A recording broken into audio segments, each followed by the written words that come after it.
So is low light shooting leaving you in the dark?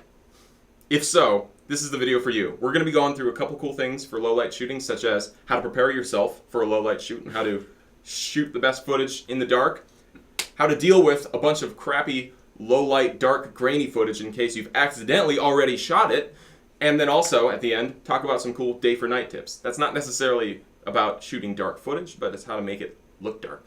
So the first part is how to intentionally shoot for low light situations. So there are two ways you can influence the amount of light getting into your camera. One is with the aperture, which is how open your lens is. The second way is with your shutter speed, which is how long you're letting light hit your sensor and or film. What does ISO do then? ISO seems to be making my image brighter and darker. Well, what ISO is effectively doing is shifting the gray point of your picture. Imagine you have a levels filter, and you have that little middle gamma slider and levels. And as you move that around, your picture seems to be getting brighter and darker, but your brightest point is staying at the same spot, and your darkest point is staying at the same spot. That is what ISO is doing. So when you are in a dark situation, you can't see a lot, and you start cranking that ISO on your camera, it's not actually making any more light hit your picture, even though your picture appears brighter. When in a dark situation, use your ISO to get to a picture that looks nice for you, but don't crank it until it's bright. What you need to do at the end of the day is get more light into your shot. If you can shoot with a lower ISO, which will make your picture look darker and get more light into the scene, you will have a cleaner image.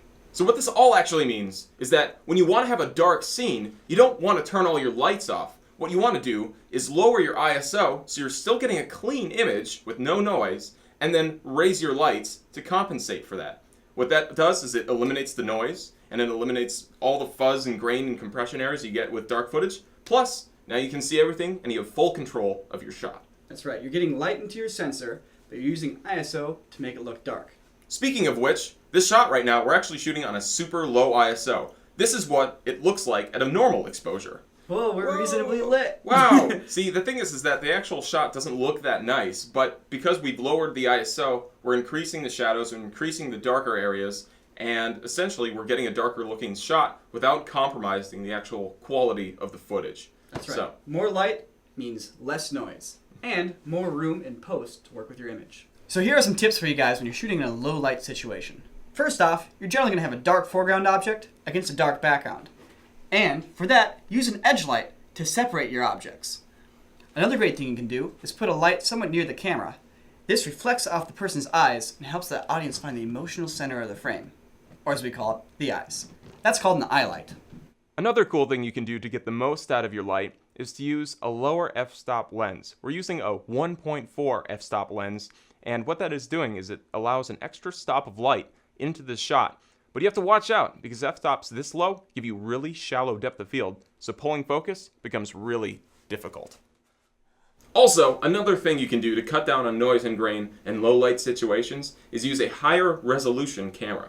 So what that does is basically, as you go higher resolution for your picture, your pixels are becoming smaller and smaller as part of the actual image.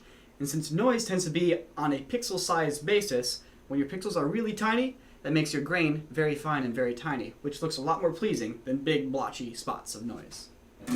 Yeah. Alright, so what happens if you forgot everything we just told you and your shot is really grainy and noisy? Well, have no fear, because there are noise removal plugins out there for your editing and or special effects program of choice. In our case, we use Neat Video, which is honestly one of the best noise removal plugins we've ever seen. Case in point, check out the shot now. Boom! No more noise. How did that happen? We use Neat Video on it. Go to their website to find out more information. So that about covers it for the challenges you're going to get when trying to shoot in low light situations. Now, what about when you're trying to do day for night? Nico? Shooting day for night generally means applying a filter to your footage, but this does not mean tinting everything blue and darkening it. Instead, what you want to do is desaturate every color except for the greens, blues, and purples in your shot.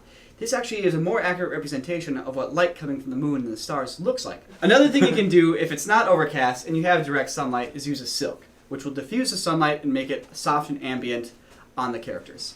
And one last thing that we like to do, and I've done this once on our After Day Z piece, is you go out right as the sun is setting, and just as the point when the sun goes beyond the horizon, the sky's still kind of light bluish, darkish, and that way you can actually get contrast from your subjects against a slightly brighter sky. It makes a nice image. It's not quite nighttime, But color correcting it to look like night is really easy.